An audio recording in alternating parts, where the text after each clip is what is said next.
Bonjour, n'ayez pas peur de la longueur de la vidéo. Cette fois, pas de compromis. Vous avez cliqué pour apprendre des choses sur les boucliers, vous allez apprendre des choses sur les boucliers. Le sujet est vraiment vaste et je ne veux plus résumer de tels trucs en 10 minutes. Ça ne leur rend pas justice, c'est pas du bon boulot. Donc, installez-vous bien, on passe la seconde. Alors, par où commencer? Eh ben en vous disant que ça c'est une voiture. Ça aussi c'est une voiture. Et ça aussi, elles n'ont pas les mêmes courbes, elles n'ont pas les mêmes usages. Mais c'est toutes des voitures. Les boucliers c'est pareil, il y en a de toutes sortes. Des petits, des grands, des expérimentaux, des bizarres. Bouclier c'est un terme qui englobe une immensité d'objets différents répartis sur des milliers d'années d'histoire. Suivant les périodes et les parties du monde, les boucliers s'adaptent en fonction des besoins. Des gros boucliers ronds de Grèce antique, aux boucliers légers de cavalerie asiatique, en passant par des boucliers en peau de crocodile en Afrique, j'en passe, et des meilleurs. Du coup, que ce soit clair, dans cette vidéo, on va parler principalement des boucliers typés européens, car c'est les types de boucliers. Je vais vous parler de 5 grandes familles de boucliers qui ont chacune leurs usages, leurs forces et leurs faiblesses. Parce qu'en vrai, vous pouvez pas juste dire que ce bouclier a de meilleures stats que celui-ci. Ils sont juste totalement différents et pas faits pour se protéger des mêmes choses. Il y en a pas un qui est meilleur que l'autre. Bouclier rond, le bouclier viking. Vous le connaissez tous, le bouclier type viking. Alors, pour le coup, c'est pas un mythe ça. Des vikings ont vraiment utilisé ce genre de bouclier, et même s'ils l'ont pas inventé cette forme-là, ben ce bouclier leur reste associé. Donc c'est un bouclier rond, plutôt fin et fait en bois, il peut être recouvert de cuir pour le rendre plus résistant, et vous en verrez aussi certains cerclés par un anneau de métal, là aussi pour améliorer la résistance globale du bouclier. Autre point important de ce type de bouclier, cette bosse en métal au milieu qu'on appelle un umbo. Et c'est pas pour faire joli, c'est tout simplement l'endroit où vous tenez le bouclier. Le umbo est là pour protéger votre main spécifiquement. Et autre avantage, le umbo permet de dévier ou bloquer des lames qui viennent taper sur le long du bouclier. On pourrait aussi croire que le umbo est tout indiqué pour donner des gros coups de bouclier. Alors, en vrai, oui, c'est forcément arrivé, mais c'est plus optimisé d'aller taper avec le bord du bouclier en fait. Ne serait-ce que pour l'énorme portée supplémentaire que vous avez comme ça. If that was a weapon, how close would Mikkel have to come to me in order to hit me with that weapon? Yeah? It just doesn't work. I've got all the reach I need with a shield and with a sword. It's a stupid idea. This is punching distance. I don't even need a shield to prevent him from hitting me with the boss. Because if he comes there, I just simply turn his shield. Mais on y reviendra plus tard sur l'usage offensif des boucliers. Un vrai mythe sur les boucliers vikings concerne leur poignée, qu'on peut voir comme très basique et un peu ridicule. C'est juste une poignée quoi, et je pense que vous devez vous dire que c'est un peu tout nul. Comment le bouclier peut tenir en place sans la fameuse attache à l'avant-bras qu'on voit partout? Bah, il ne tient pas en place. Weapons are always cleverly designed. If I see this, it doesn't look that clever really, does it? So why is the Viking shield designed this way? Mais c'est pas une mauvaise chose quand vous combattez comme un viking. Ne pas avoir d'attache supplémentaire vous permet de déplacer le bouclier avec une extrême aisance à l'endroit nécessaire, et puisqu'il est rond, il sera toujours bien en place et vous pourrez utiliser toute sa surface à votre avantage. Il n'y a pas d'angle ou d'autres conneries. Ce bouclier est donc très mobile et permet de parer efficacement les coups adverses et le mettre hors de position. On n'est pas là pour encaisser de front des gros chocs. It seems to be a disadvantage, but actually it is not. Because if I attack him this way, I can actually strike to his weapon side, hitting his hand or thrusting to the face. De plus, cette forme ronde permet aussi d'utiliser ce bouclier en formation de groupe, chaque bouclier protégeant aussi votre camarade à côté. Même si là-dessus, il n'y a pas de consensus chez les historiens. On ne peut toujours pas dire avec certitude que les vikings ont bel et bien utilisé des murs de boucliers. Alors, les boucliers vikings sont pas les seuls boucliers ronds, évidemment, c'est une forme ultra utilisé. Pour les autres boucliers ronds les plus connus, on notera les très célèbres boucliers spartiates, les boucliers de type Rotella qui sont redevenus populaires avec ce bon vieux Captain America. Bref, il y en a plein, mais le viking est tellement iconique. L'écu. C'est le type de bouclier le plus connu, je suis sûr que quand vous pensez à bouclier, c'est une silhouette du genre qui vous vient en tête. Faut dire qu'il a une forme très élégante et il est très symbolique depuis des centaines d'années. L'écu, c'est avant tout le bouclier des chevaliers, les riches combattants en armure, et c'est d'ailleurs ce qui a donné le nom d'écuyer, l'assistant ou apprenti du chevalier, littéralement celui qui porte l'écu. Alors piqûre de rappel, une armure complète, ça vous protège déjà extrêmement bien sur un champ de bataille. Vous fiez pas au film, une épée ça passe pas au travers. C'est terrifiant un mec en armure. Pour le battre, vous devez essayer de trouver les trous ou les défauts dans l'armure et les viser, ou alors mettre des gros coups avec un marteau par exemple, ou encore avec cette fameuse technique où vous prenez votre épée par la lame. Une armure vous protège des coupures et de la plupart des impacts, mais clairement pas des coups les plus violents, et c'est là qu'intervient l'écu. C'est un bouclier plus solide que la normale, plus épais, en bois très souvent et parfois en métal, et il n'est pas de très grande taille. Vous n'avez pas besoin d'un grand bouclier, vous êtes déjà en armure et protégé, mais vous devez être capable de vous mettre à l'abri des gros coups les plus violents. Donc on est déjà sur un bouclier un peu plus spécifique. De plus, on n'oublie pas qu'en armure, on voit vraiment que dalle. Pensez pas pouvoir esquiver grand chose, va falloir encaisser, et vaut mieux encaisser avec un bouclier qu'avec sa tête.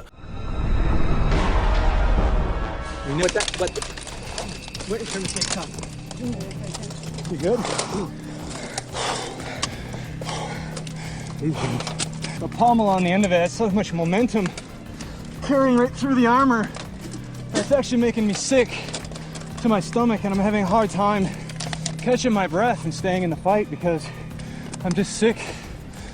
I felt it through my whole body. Donc, pour reprendre notre bon Link, il devrait être habillé comme ça s'il voulait utiliser son célèbre bouclier ilien, ou au moins comme ça. Un écu de chevalier, si vous n'êtes pas en armure, c'est pas vraiment la meilleure option. Ça protège pas une assez grande surface. Honnêtement, vous le sentez vraiment protégé, Link, là? Mais en plus de son utilité au combat, si l'écu est si célèbre, c'est aussi parce qu'il est un bouclier d'apparat, avec des dessins, des décorations, pour permettre aux chevaliers de se montrer, et par extension, de montrer leur statut. Donc, quand vous voyez des boucliers du style super beaux et ornés dans les jeux vidéo, c'est pas trop le genre de truc que vous vouliez amener en vrai combat. Les couleurs sur les boucliers en vrai combat, c'est plutôt des armoiries ou des couleurs simples, car dans le chaos d'une bataille, c'est vital de reconnaître facilement qui est votre allié et qui est votre ennemi. On notera aussi qu'on pouvait même avoir des écus spéciaux designés exprès pour les tournois de chevaliers, avec des encoches pour laisser reposer la lance. On en avait même certains qui étaient faits exprès pour exploser au contact, pour rendre les affrontements encore plus spectaculaires, des vrais effets spéciaux avant l'heure. Et pour revenir sur le Captain America, c'est pas pour rien que son premier bouclier avait la forme d'un écu. L'idée c'était de renvoyer l'image du chevalier qui vient sauver l'Amérique. Bouclier long. Écu allongé, scutum, pavois. L'écu allongé, vous le trouverez sous plusieurs noms. Écu normand, écu en goutte d'eau, écu en amande et autres. Pas mal de variantes, mais le principe reste le même. C'est un bouclier long fait pour protéger une plus grande partie du corps que les écus classiques. Surtout les jambes, un des endroits du corps où il y avait le plus de blessures lors des combats. Aussi, cette forme de bouclier est tout adaptée aux troupes à cheval. L'écu allongé permettant de protéger efficacement tout un flanc de votre corps. The Bayeux Tapestry shows us kite shields held at a 45-degree angle, and that's because their tactic was to ride up to the shield wall, throw their spears, and it's then as they wheel away that they're at their most vulnerable. Now this is the beauty of the kite shield. It's protecting both me and the horse's flank from the barrage of missiles as we turn away.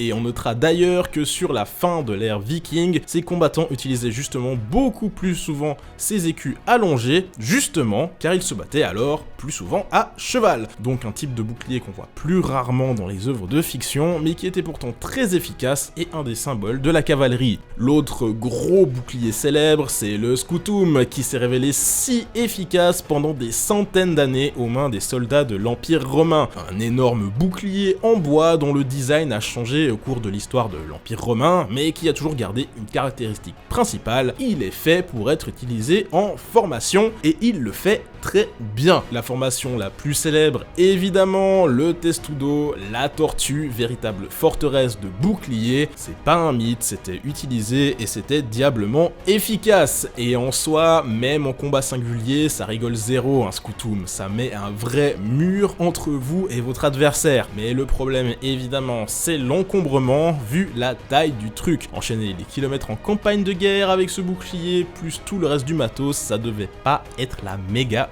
joie. Et en combat, on va pas se mentir, vous êtes pas mobile du tout. Et si on pousse le concept du gros bouclier à l'extrême, on a les pavois tellement énormes que vous les portez même pas. Vous les plantez dans le sol et vous attendez derrière. Ça, c'était un type de bouclier utilisé par les unités à distance comme les arbalétriers pour se protéger des projectiles adverses.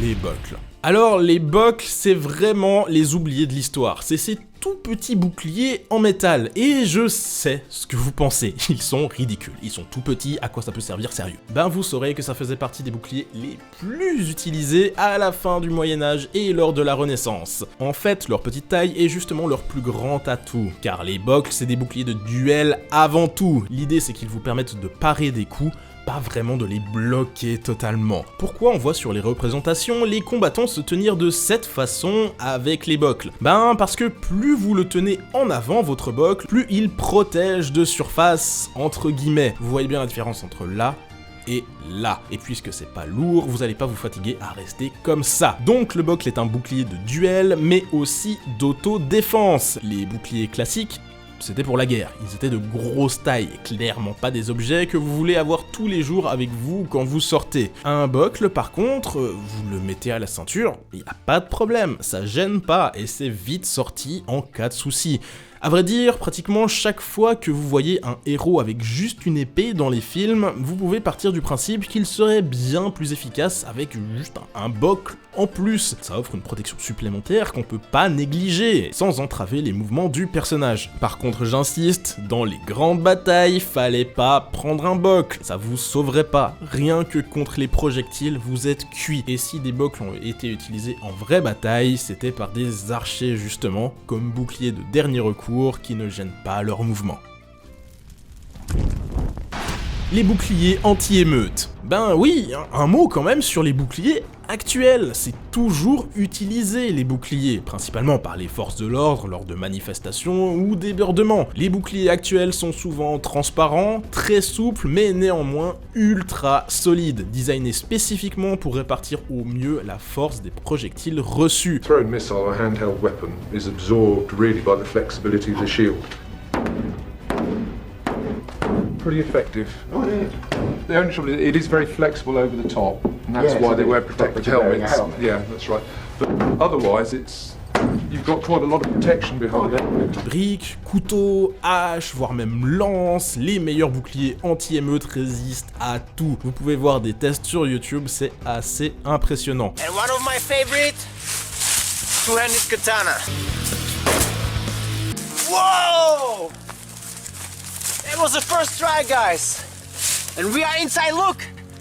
We made the hole. Et c'est sans parler des versions encore plus énervées et blindées qui sont carrément par balle. Et ce qui est marrant, c'est que finalement, la bonne vieille formation de mur de bouclier, ben on la retrouve toujours, ça restera toujours efficace. En plus des boucliers anti-émeute classiques, on a aussi actuellement tout un panel de boucliers plus spéciaux, comme ce bouclier à l'avant-bras qui se déplie instantanément dans un délire à la God of War, des boucliers pliables et transportables comme des sacs, genre ce truc là il est par balle. On a même des boucliers mobiles sur roues, et c'est sans parler des innovations possibles à l'avenir. Toujours plus léger et plus résistant, le futur nous réserve encore des trucs assez dingues, genre je suis tombé sur ce liquide développé par une équipe polonaise qui durcit direct quand une balle le touche et la stoppe net dans sa course. C'est potentiellement plus efficace que le Kevlar, si on recouvre des surfaces avec ça, ok tout va bien, de la vraie science-fiction. Je voulais aussi faire une mention rapide des boucliers spéciaux qui rentrent pas vraiment dans des cases, parce que pendant mes recherches, je suis tombé sur des trucs vraiment bizarres, comme les boucliers de duel allemands du Moyen-Âge, des énormes boucliers pointus qu'on prenait à 2 mains et qui étaient utilisés lors des duels judiciaires. Ouais, comme dans Game of Thrones, combattre à mort pour prouver son innocence, ça a vraiment existé, et en Allemagne, ça s'est fait avec ces trucs. Dans les boucliers bizarres, on avait aussi les boucliers lanternes qui vous permettaient d'éclairer tout en vous protégeant, efficace la nuit car ça aveugle votre adversaire alors que vous pouvez le voir. Et il y en a qui sont allés encore plus loin dans le délire, genre avec ce bouclier là qui semble vraiment pas pratique. Vous mettez votre main dedans, il y a 4 lames qui dépassent, c'est un peu bordélique. Bref, il y a des centaines d'exemples de boucliers de toutes formes et toutes sortes, vous l'aurez compris. Ce que je vous ai proposé ici, c'était une introduction aux types les plus classiques, histoire de vous donner quelques bases. Fallait passer par là pour apprécier la suite de la vidéo. Parce que maintenant, on va s'attaquer de front aux problèmes qu'ont les boucliers dans les films et les jeux vidéo. Il manque les boucliers. Oui, c'est bête, hein, mais en fait, le principal problème des boucliers dans les films, c'est leur absence. Alors, vous avez souvent les péons de base des armées qui en utilisent, mais les héros par contre, non, c'est plus stylé de se battre avec juste une épée. Mais les boucliers, c'est genre ultra important, vous voulez en avoir un, surtout quand, comme les héros, vous êtes en armure légère. Pour survivre dans un champ de bataille, certes, être fort, avoir du skill, ça aide, mais c'est pas tout, il vous faut aussi de la chance déjà, et de la protection, genre, vous voulez être à l'abri des projectiles déjà, et des attaques au corps à corps qui peuvent venir de n'importe où. C'est pas possible de tout voir venir et tout anticiper. Un gros bouclier, ça vous sauve, et un casque aussi d'ailleurs, mais évidemment, quand vous payez votre acteur à prix fort, vous voulez pas que ce soit pour qu'on le voit même pas à l'écran. Oublions pas non plus que pendant une bonne partie du Moyen-Âge, vous partiez à la guerre avec votre propre équipement. Vous étiez riche, vous aviez une bonne armure, vous étiez pauvre,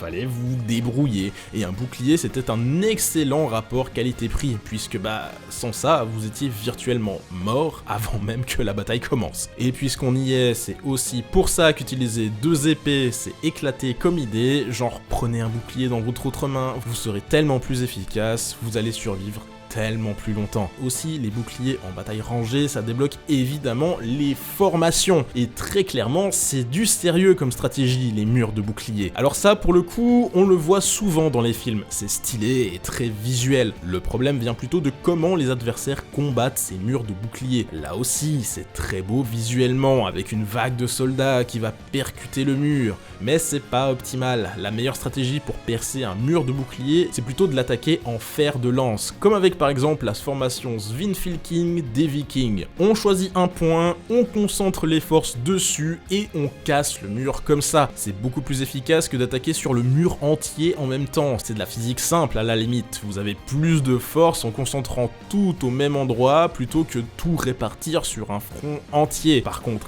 évidemment, si vous faites partie des mecs tout devant, là, vous allez sûrement prendre la méga sauce et pas survivre bien longtemps, mais c'est pour le bien de votre armée. Ou alors, tout bêtement, vous tentez de contourner le mur de bouclier avec des unités de cavalerie par exemple, qui sont très mobiles. Les boucliers ne sont pas utilisés efficacement. J'espère qu'à ce moment de la vidéo, vous vous rendez compte que là, Link, il tient son écu à l'envers. Et ça illustre bien le fait que quand les héros ont des boucliers, ils sont pas utilisés de la bonne façon. L'exemple classique et qu'on retrouve partout dans les jeux vidéo, c'est le héros qui donne des gros coups d'épée en mettant le bouclier derrière lui. Juste, on y réfléchit 2 secondes, ça n'a aucun sens. Le but premier d'un bouclier, c'est de vous protéger. Comment il vous protège là? En vrai, vous pouvez très bien attaquer tout en vous protégeant. This is the attacking weapon. This is the exploiting weapon.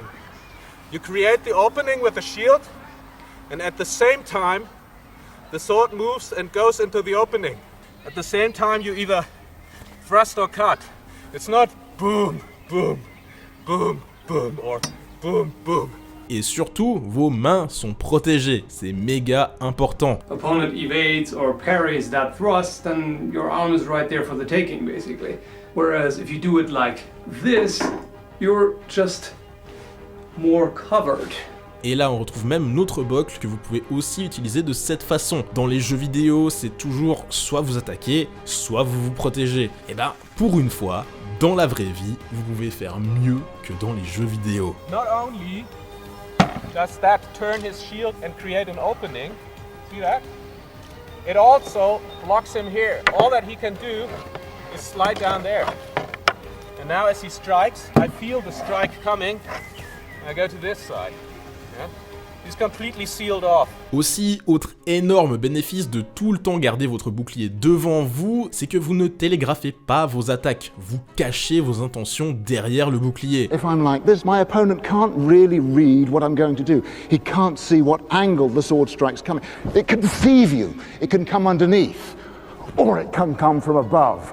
Or it can come as a thrust. En faisant partir votre coup le plus tard possible, vous avez toutes les chances de surprendre votre adversaire. Vous m'autoriserez un petit parallèle avec Smash Bros. C'est pas pour rien que dans les matchs compétitifs, les attaques Smash sont peu utilisées, elles font très mal, mais sont lentes à sortir. Ben c'est pareil, dans la vraie vie, vous voulez pas balancer un énorme coup totalement à découvert qu'on voit venir à des kilomètres et qui se fera parer à coup sûr. On voit aussi parfois les boucliers utilisés de façon offensive et c'est vrai. Les boucliers ne sont pas que des objets défensifs, mais sont aussi utilisés activement pour attaquer. Ça pique de se prendre un coup avec le bord du bouclier. Mais donc les coups de bouclier, ça fait très très mal. Ça fait parfois plus mal qu'un coup de fauchon. Parce qu'un coup de fauchon peut être absorbé par votre armure, tout ça. Autant un coup de bouclier, ça n'abîmera jamais votre armure.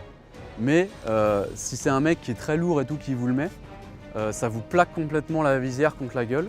Et vous, ça vous fait complètement partir en arrière. Et vous aviez même des boucliers designés justement pour l'offensif, avec des pointes sur les bords. Le problème dans les jeux, c'est que les coups de bouclier sont faits avec toute la surface du bouclier, donc la force est répartie sur toute la surface, alors que si vous tapez juste avec le bord du bouclier, la surface est moins grande, les dégâts sont plus énervés, même principe physique qu'avant. Du coup c'est plutôt les CRS qui font ça, justement parce que c'est pas létal, ça repousse juste un peu. Et dans les jeux, quand ce genre de coups sont utilisés pour faire des parades, c'est des énormes mouvements qui vous laissent totalement à découvert, là encore, c'est pas très opti, hein. Mais voilà, allez pas vous moquer des jeux vidéo pour ça. Des mouvements amples de ce genre, c'est vital, tout doit être accentué. Si c'était plus réaliste, on se plaindrait de rien piger. Et je vous conseille d'ailleurs cette vidéo de l'excellent youtubeur NewFrame Plus si vous voulez aller plus loin de ce côté-là. Mais ouais, souvent les réalisateurs ou les développeurs, ils sont pas bêtes. Ils savent bien que ce qu'ils font n'est pas exact, mais ils ont d'autres impératifs auxquels on pense pas forcément. Un bouclier protège pas de tout. Bon, alors depuis le début de la vidéo, je vous dis à quel point les boucliers sont incroyables, ultra utiles et tout, mais j'aimerais quand même revenir sur les problèmes qu'ils peuvent apporter. Déjà, bon, un bouclier, c'est pas invincible, ça vous protégera jamais entièrement. Pour battre quelqu'un qui se protège, on peut parler de mind game, osons le terme. La base de la base, c'est de faire semblant d'attaquer à un tel endroit et au dernier moment changer d'angle. That is in fact a common way to deal with a shield user. You would feint high, and as soon as you raise up your shield to defend, I strike low. L'adversaire est protégé derrière son bouclier, certes, mais il ne voit pas à travers. Parfois, il doit juste deviner d'où l'attaque va venir et s'il y aura une feinte ou non. Se défendre avec un bouclier, c'est pas juste rester planté là à attendre un coup. On l'a aussi dit, un bouclier, c'est encombrant mine de rien, t'es pas à 100% libre de tes mouvements avec. Aussi ça rend plus compliqué, voire impossible de prendre une arme à deux mains. Et en soi, oui, ça a existé des gens sans bouclier sur les champs de bataille, car ils utilisaient des armes à deux mains. Et même, on a aussi des écrits qui parlent d'hommes qui y sont allés avec une arme dans chaque main. Forcément, sur des milliers d'années d'histoire, il y a plein de trucs qui sont arrivés. Mais vraiment, la norme, c'est que tu prends ton bouclier pour aller sur un champ de bataille. Autre problème des boucliers de façon générale, ça rend très galère d'attraper quelqu'un pour le mettre par terre et le finir à la dague, par exemple. Mais bref, les boucliers ultra utiles, les avantages surpassent totalement les inconvénients, mais c'est pas des objets parfait pour autant. Et voilà pour les boucliers. J'ai trouvé ce sujet absolument passionnant et je le dirai jamais assez. Voyez cette vidéo comme une petite introduction sur un monde tellement plus vaste. Si ce genre de sujet vous passionne autant que moi, je vous conseille d'ailleurs les chaînes YouTube de Scalagrim, Metatron ou encore School Gladiatoria, des chaînes exceptionnelles si l'anglais ne vous rebute pas. Ils parlent mieux de ce genre de sujet que je ne le ferai jamais. Tout sera dans un document en description. Je peux aussi que vous conseiller d'aller voir en entier la démonstration de Roland Varzerka sur le combat à l'épée et au bouclier dont j'ai utilisé quelques extraits. Passez outre la qualité d'image, le mec est une vraie pointure dans son domaine. Il est passionnant et même plutôt marrant. Vous allez apprendre plein de choses si vous voulez comprendre vraiment comment on a pu se battre à l'époque. Swords only work if they cut. Yeah, and the cut is pressing and drawing or pressing and pushing. All of you know that when you're eating a steak and you just simply press down the knife on the steak, yeah, you won't get satiated. You have to pull and to push. Aussi, vous trouverez en description d'autres articles et vidéos qui m'ont servi à construire ce sujet. Comme je l'ai dit, il y a un gros Google Doc où je pose tout ça en description. Et si vous avez des remarques, des choses que vous voulez préciser concernant la vidéo ou même des questions, j'essaierai dans les prochaines semaines de vous sortir une vidéo où je rebondirai sur vos commentaires les plus pertinents. Ça se passera sur une nouvelle chaîne YouTube que vous trouverez aussi en description et sur laquelle à l'avenir je posterai ce genre de vidéos qui ne parlent pas du tout de Smash. Donc si c'est plutôt ce genre de vidéo là qui vous intéresse, bah allez vite fait vous abonner. Voilà, donc je suis pas historien, juste un random de plus qui aime ce genre de sujet et veut vous partager ça. Si vous êtes encore là à m'écouter, je pense avoir rempli mon rôle. Merci à tous, merci à toi qui est resté jusqu'au bout. Allez, sur ces belles paroles, je vous dis à très bientôt. J'espère pouvoir refaire ce genre de format à l'avenir. Je vais pas vous mentir, ça dépendra aussi du succès ou non de cette vidéo. Enfin bref, on verra bien. Ce qui est sûr, c'est que j'ai pris un pied monstre à vous préparer ça. Allez, ciao!